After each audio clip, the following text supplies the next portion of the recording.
I'm gonna show you step by step how to build a profitable personal brand in just 30 days, even if you're a complete beginner starting from zero. See, most people spend years trying to figure out personal branding. They might be posting consistently, getting more views and getting more subscribers, but their bank balance barely moves. The truth is, building a brand that attracts your ideal customers isn't as complicated as people make it out to be, and it certainly doesn't need to take that long. You just need the right blueprint. By the way, if you're new here, hi, my name is Tika, and through building my own personal brand, I was able to quit my corporate job, make money online, and design a life of freedom doing work that I love. And now I help creators and founders do the same. If you wanted a summary of everything in this video, as well as even more detailed breakdowns of the concepts that I cover, then you can actually download my free personal branding playbook. I'll be continually updating this document as I go. Link is in the description. So first, we gotta identify your business backbone.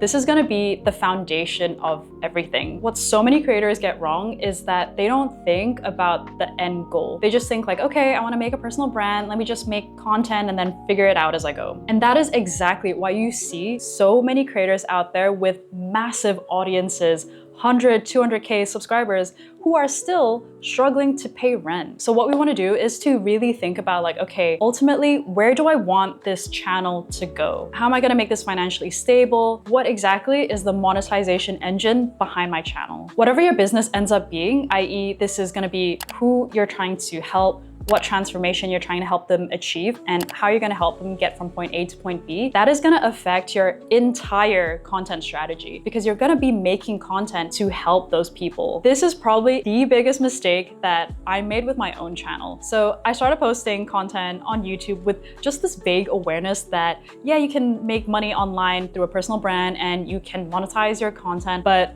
truthfully, I had zero plan, zero clue, zero strategy. And I just thought, okay, let me just start making content and then figure it out as I go. Big mistake. Now, I do acknowledge that in some ways, it was good that I didn't delay making content until I had a solid business idea in my head, because what it meant was I had a year and a half's worth of experience in terms of building my skills with video making and building an audience to over 30,000 subscribers. So I don't regret that. However, earlier this year was when I decided to niche switch to ultimately create the business that I've always wanted to create, and I needed to really shift my content to attract the right people. I realized that my passion was really in personal branding, how to become a creator, entrepreneur, and online business. And so that was what I started talking about. And you see, when you're niche switching, it's fine when you have 500 subscribers and you're still new to the content game because, you know, you haven't built as much of an audience. Like there's not a baseline expectation of you to be putting out a certain type of content. And so there's very little risk in doing that. However, it is very different if you have already built a following of 30,000 subscribers. That niche switch is a lot scarier and a lot more difficult to navigate. And so because I didn't think about what I wanted my business to ultimately be, I had put myself in that very sticky situation. And that's why I want this to be a cautionary tale for you. So if you're just starting out with your personal branding journey, or you're still kind of like new to the game, then as soon as possible, just make sure you have your business backbone solid. So let's get into how you would exactly identify what your business backbone should be. I'm gonna mention a few questions here, sort of like prompts, if you will, for you to think about. And by the way, this is all gonna be in the personal branding playbook. So you can kind of like go through that as you're following along with this video. So firstly, you want to think about what are your monetizable skills? What are you good at? What transformations have you personally gone through? What problems have you solved for yourself? And out of all of those monetizable skills, you want to identify the one that has the best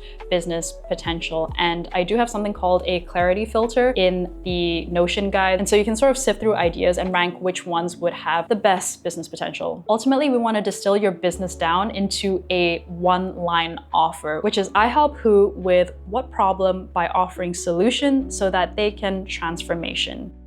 Part 2 is the content cheat code.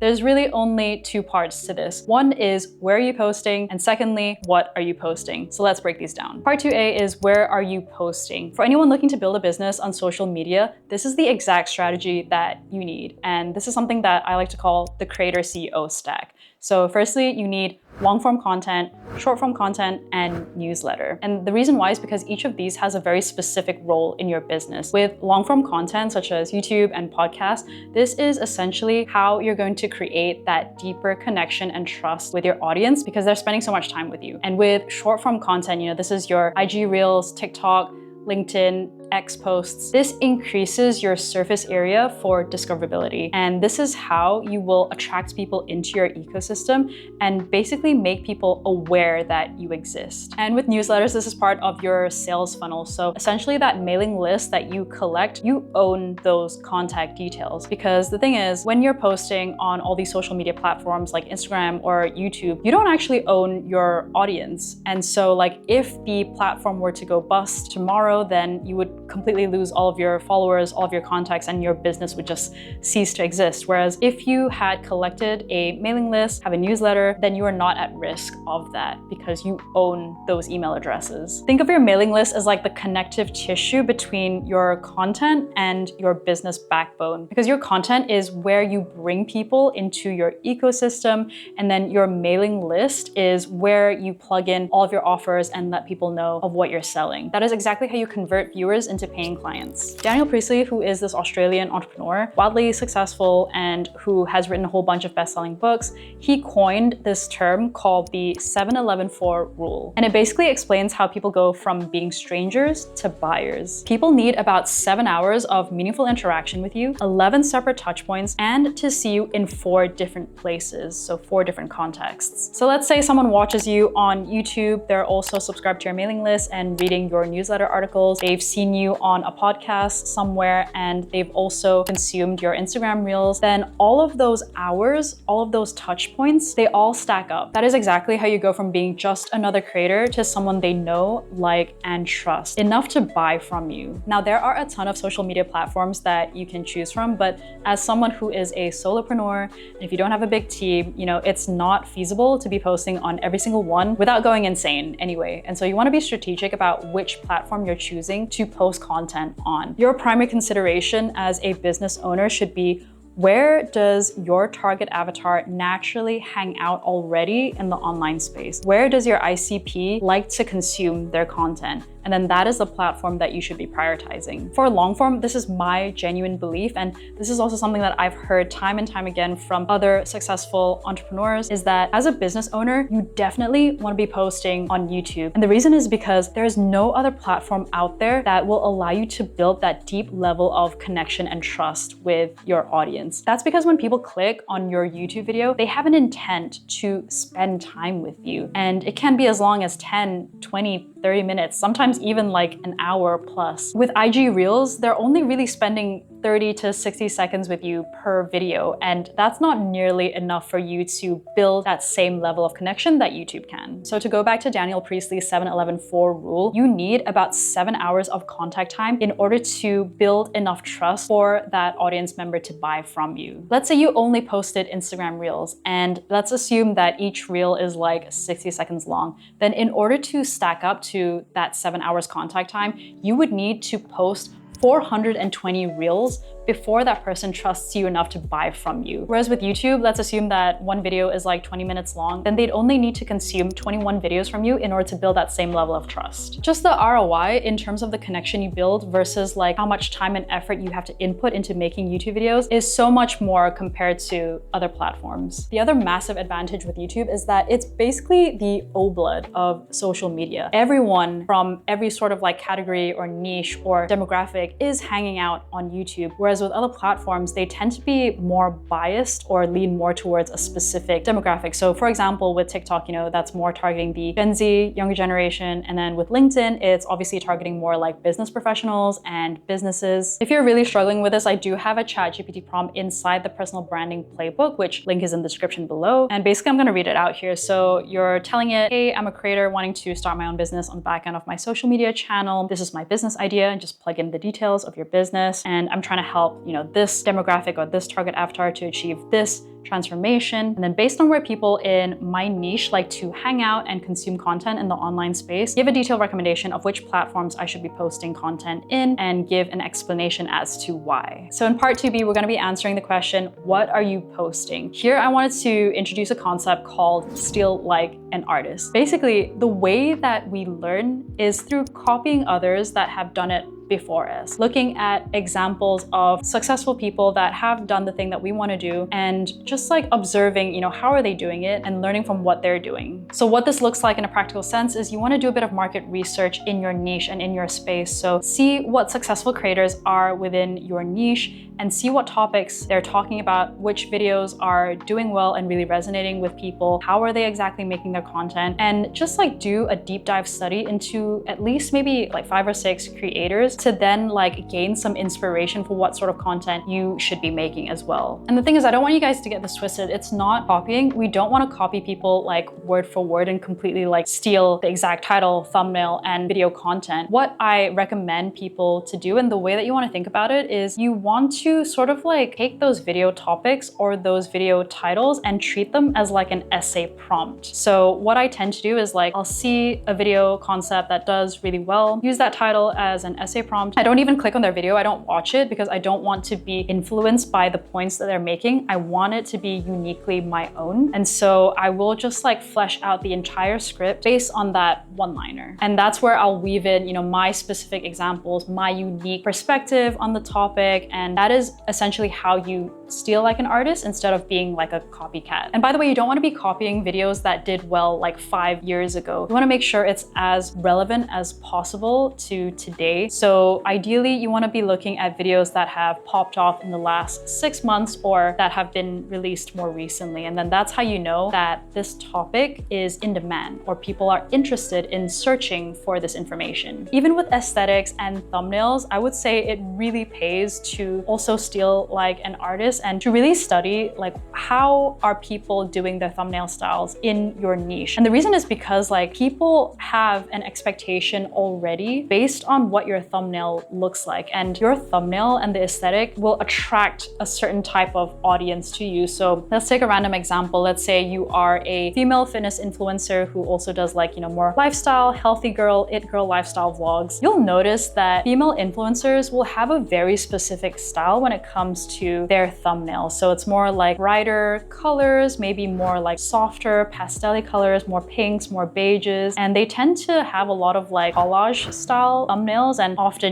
they will have them wearing their active wear and then maybe like pictures of like healthy food or like them working out at the gym. And like you kind of can see what I mean here. And when people see that thumbnail, they immediately know what to expect. And then they can rule out immediately whether, okay, I'm the right target audience or I'm not the right target audience for this specific video. And with self-improvement creators, you can see a lot of them doing like, a still of their talking head and they're just looking at the camera. It's very minimalist. You've got just like text underneath their chin and there's not much else going on. Generally, when ideating for content, you want to be thinking about these 2 questions. Number 1 is, what problems are my target avatar facing and how can I solve it for them? Let's say you're in the productivity niche and your video title is "You're Not Lazy, 3 Reasons Why You're Procrastinating and How to Fix That." So the problem here that you're solving is they're procrastinating and they're feeling lazy. And then you're telling them that, hey, I've got the solution here for you. The second question you want to ask is, what dream outcome does my target audience long for and how can I get them closer to that outcome? Let's say you're in fitness. Your video title could be something like "How to Get Shredded for Summer in 90 Days." So the dream transformation here is that,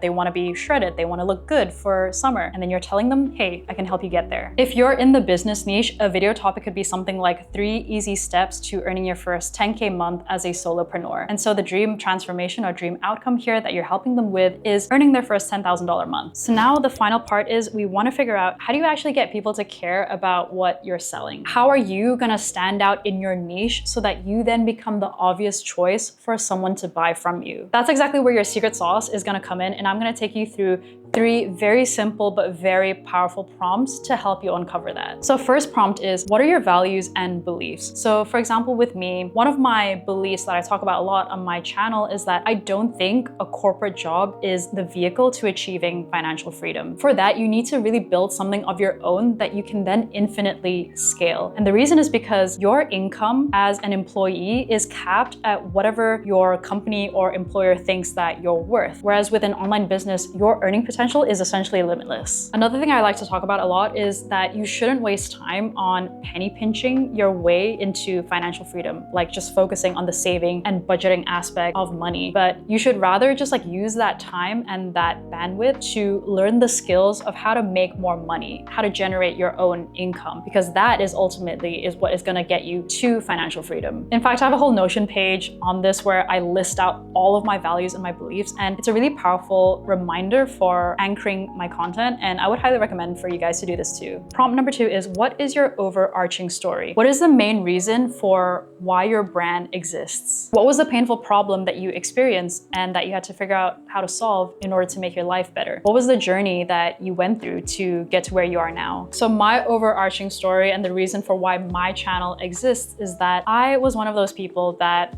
ticked all the boxes. So got the grades in school, went to uni, got this fancy, corporate banking job afterwards, and then realized after ticking all of those boxes and working so hard to achieve those goals, I was so deeply unhappy and unfulfilled in my job. I felt burnt out and stuck. I just wanted to do work that was meaningful, that I love, be in an environment where I didn't need to ask for permission to take a break or go on a holiday. So then I quit my corporate job last year, and then I booked a one-way flight to Australia under a working holiday visa. Over there, I ended up working part-time, just 2 to 3 days a week at a gym in order to earn living expenses so that I wouldn't dip into my savings whilst I built my channel and my business up. And then within a couple months of me starting that online business was when I went from 0 to earning triple what I used to earn in my corporate job. And that's essentially like my origin story. And now my mission is I want to help others to achieve the same. Prompt number 3 is, what are people typically saying, or how are other creators showing up in your niche that you have contrarian views about? If there's one question that's really going to uncover your secret sauce for you, it's going to be this one. So it's super key. For example, lots of creator coaches or social media gurus like to optimize for virality, just like getting a ton of views and then going viral and just like having as many subscribers as possible. Whereas where you could stand out in the personal branding space is I actually don't optimize for virality. I optimize for trust. And so like, I don't care about gaining you the most number of subscribers or views. I care about gaining you quality viewers and building you a quality audience that deeply resonates with what you're talking about and who will eventually trust you enough to buy your offers. Another example is if you're in the fitness space, you see a ton of people just like prioritizing weight loss and just being your skinniest and smallest self. Whereas like where you could stand out could be, oh, listen, I don't care about aesthetics whatsoever. My focus is allowing you to be your strongest self, to help you be functional or flexible and just like live an overall healthy life. So with my niche in the online business space, obviously you've got all those entrepreneur bros that are kind of like shouting at you and saying like, you gotta hustle harder, you're not working hard enough, you're not grinding. And I think a lot of people are really sick of that. And so where I sort of differentiate myself in the space is I present business education in like a more calming and approachable way. And it makes it way more accessible for people, especially those that don't quite resonate with like the hustle grind,